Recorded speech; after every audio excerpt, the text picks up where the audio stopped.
Usual sort of question in terms of injuries and so on. How's the squad looking? Yeah, looking good. Tommy Adeloy's probably the only one who's not fit. Ellis Iandolo's back in training now. He's been integrated this week, but he'll kind of be integrated more so next week. Obviously not ready for the squad yet. Reece Devine full training all week, so that's pleasing. So yeah, Tommy's really the only one who's still rehabbing. He's probably about 4 weeks away from actually getting out there at the moment. I assume Reece is sort of available for selection then, as long as things carry on. Yeah, he's had a good week actually in training. He's done well, so I'll have to think about that closely. He's trained really well, so we'll see. I'm sure you're hoping to be sort of free of transfer questions, but a couple. Firstly, Plymouth has sort of talked about the kind of possibility of recalling Luke Jeffcott in January. I know the club said there's an option to buy, so can you kind of clarify what the sort of state of that is? Yeah, so we've taken him on loan with a view to make it permanent. So in effect, the deal's kind of been negotiated already. So if he goes and scores a hatful, they can't renege on the deal if we want to take it up. So yeah, that's pretty much it. Essentially, if you want him, you just kind of push the button and the fees agreed and so on. Essentially, yeah, that's kind of what what the deal will entail. Yeah.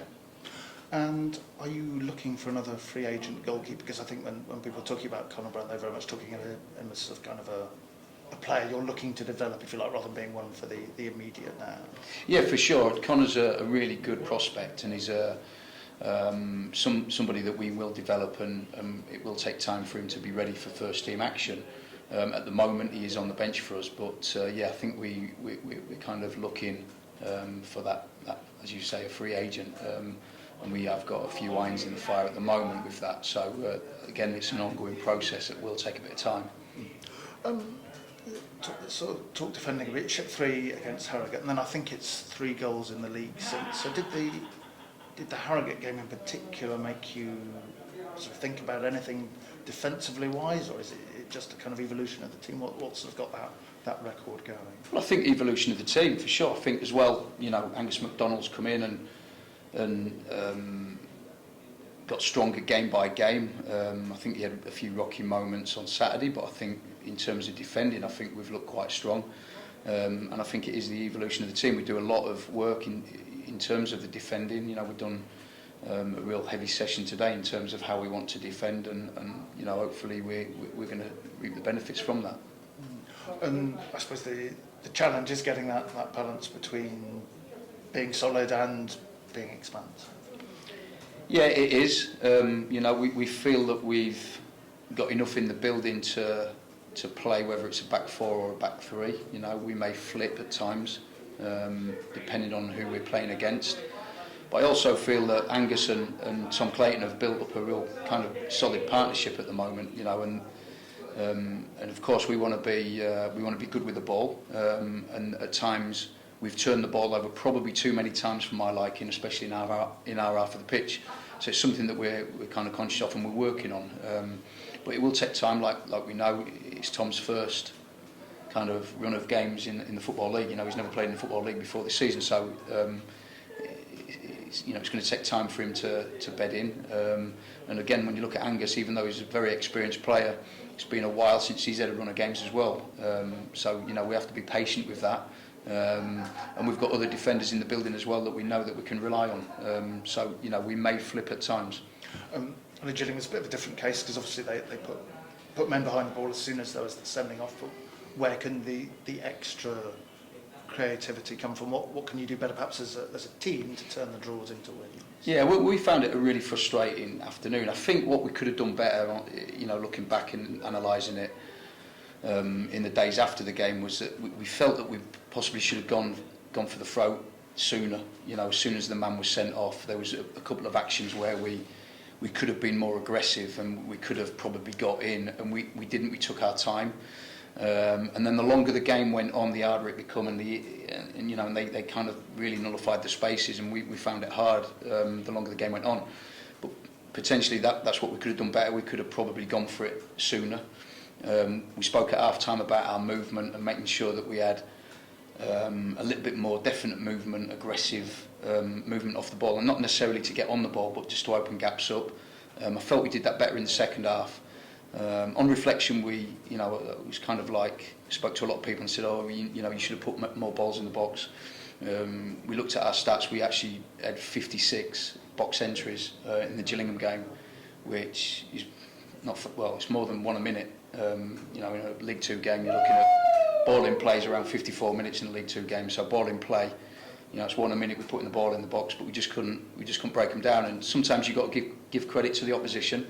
I felt Gillingham defended really well. I look back at the Salford game. We did pretty much the same to Salford. I felt that we probably defended a little higher up than Gillingham did against us in the Salford game, and I don't think Salford could break us down. I thought they found it hard, and we still had obviously opportunities to go and win that game as well. And sometimes it does become difficult. I think you saw in the first 10 minutes Gillingham wanted to press us with 11 men, and I found that had they have kept 11 men, I found that there'd be more spaces for us to pick holes and go and win the game. It didn't happen that way. They put 10 men behind the ball, and we found it really hard. But like I say, I think we could have probably gone for it sooner and be more aggressive in them opening minutes after he got sent off, and we didn't. Is that a theme for other games, sort of tempo and intensity? The Premier League managers seem to talk an awful lot about intensity. Yeah, I think so, especially when a man first comes off the pitch. And I think there's probably, they don't start nullifying the spaces till the game gets a little bit older and they sit in a little bit deeper. I think as soon as the man gets sent off, I think it's probably an opportunity to go for the throat a little bit, and like I say, we didn't do that. Did we move the ball quick enough? I think it's difficult when the team are sat in as deep as they are. I think I could take screenshots of the actions where Angus MacDonald and Clayton are literally ringing the box, and every man, 21 men are in the box. It's an unbelievable kind of situation, but I felt that we huffed and puffed, and we couldn't break them down. And sometimes, like I say, you've got to give credit to Gillingham. I thought they'd done a good kind of defensive job on us. You've sort of had a week now to work with some of the kind of late signings. We saw Marcel on Saturday. We saw a bit of Luke Jeffcott and Morgan Roberts as well. So how have they settled in, having had a sort of longer look at them? What's your kind of assessment of their qualities and what they can bring? Well, we've had a really, obviously Saturday after the game we were really disappointed. I think it was clear to see in my interview alone. I was really disappointed because I felt that it was 3 points missed, or certainly 2 points dropped. But we've had a real positive week. We've come in on Monday morning and we've made sure that the environment's really positive. We're looking at it like we're 6 games unbeaten, and we're taking the positive hit on that and making sure that everyone is on board, and they are. The lads are in a good place, good spirits, and the work that we've been doing has been kind of all about us on the ball and making sure that we create them goal-scoring moments in games, and Marcel's been a big part of that, obviously on the right-hand side, and obviously Luke's been a big part of that, being a striker. So the work that we've done they've been heavily involved in all of it. But like I say, we've had a real positive week. The vibe in the camp's been through the roof, really, considering that we dropped 2 points.